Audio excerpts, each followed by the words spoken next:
Are you a collector? Do you have that one item, maybe two items that you're really looking for? Well, this weekend at Prairieland Park, it is back. It is the annual Collectors Show. And joining us today, the president of the Saskatoon Gun Club, Ian Weimer. So thank you for speaking with us today. Thanks for having me. So, Ian, I've got to guess that everybody that's involved with the Collectors Show, the vendors and the people, the guests that come, are pretty excited about the event being back live and in person.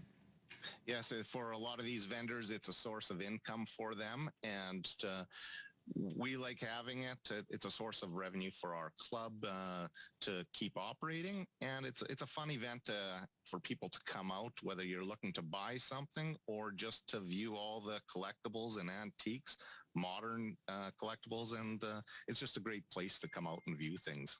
And you know, we should point out that this is the largest show of its kind in Western Canada. Western Canada or the Prairie Provinces?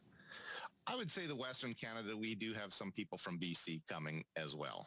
Okay, so it's a pretty big show. Now, you know, goodness knows in years past, you know, people will have come out. If they haven't been before, how many vendors are you anticipating, or do you already have booked to be a part of the Collectors Show this year?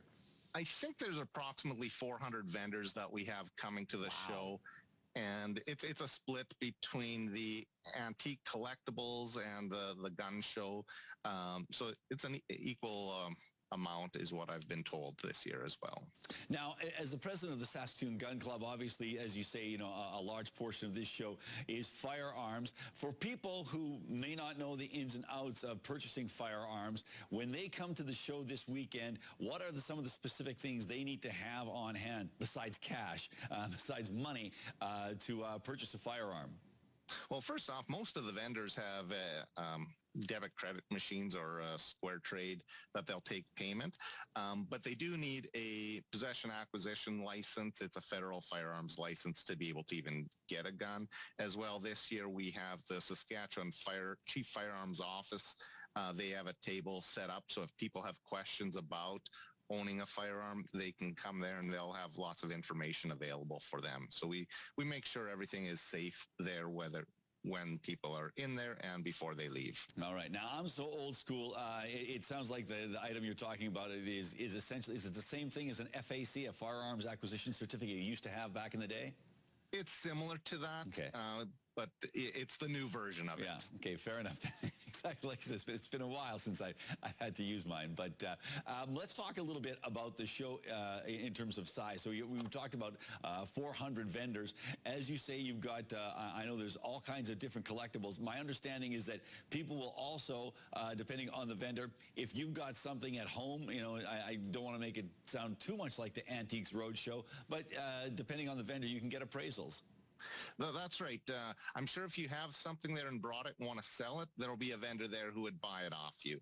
If you just want to know, what is this thing worth? I think I got an heirloom here that's worth something.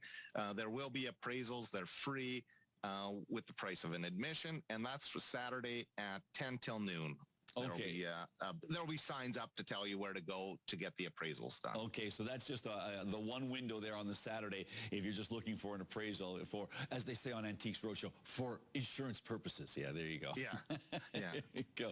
So something I should point out is that we used to run this show on a Friday, Saturday, Sunday. This year we've knocked it back to just a 2-day show. So for those people who are thinking coming out Sunday for it, they'll have to come out Saturday instead, because there is no Sunday this year. Okay, no, that's a good thing to know, because oftentimes, you know, and I was remiss, I was thinking it was Saturday, Sunday, because 18th and 19th, but no, that is Friday and Saturday. How much does it cost to take in the show? You said certain things are with the price of admission, so how much is that admission? It'll be $10 for adults, and youth 12 and under are free. All right. So once again, the annual Collector Show, it was away for 1 year, but it is back. It is live and in person at Prairieland Park on Friday and Saturday. What time do things get underway on those 2 dates? at 5 o'clock on Friday and 10 a.m. on Saturday, and we expect there to be lineups to get in because everyone wants to get that one item. We have people who come in and you see them come in and they're there for 20 minutes and they're walking out with their merchandise. They know what they want. They're focused. Yeah. Sure, that's for sure.